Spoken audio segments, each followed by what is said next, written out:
Hello दोस्तों, तो कैसे हैं आप सब। स्वागत है आपका एक बार फिर से हमारे डेली फोकस यूट्यूब चैनल में। भोजपुरी की पॉपुलर सिंगर अंतरा सिंह प्रियंका आए दिन अपने गानों की वजह से चर्चा में बनी रहती है और आए दिन हिट पे हिट गाने दे रही है। उनके गाने खेसारी और पवन के साथ काफी चल रही है और लोग इनके गाने को बहुत प्यार भी दे रहे हैं। इस वीडियो में भी हम आपको अंतरा सिंह प्रियंका के आने वाले नए गाने के बारे में बताने वाले हैं, जो जल्द ही आप सबके बीच आने वाला है। अंतरा सिंह प्रियंका आ गई है एक बार फिर धमाल मचाने अपने नए गाने के साथ। तो आइए जानते हैं कब और किस चैनल पर आने वाला है प्रियंका सिंह का ये गाना।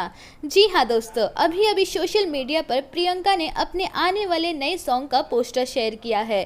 प्रियंका के इस नए गाने का नाम है बथे हल्का हल्का।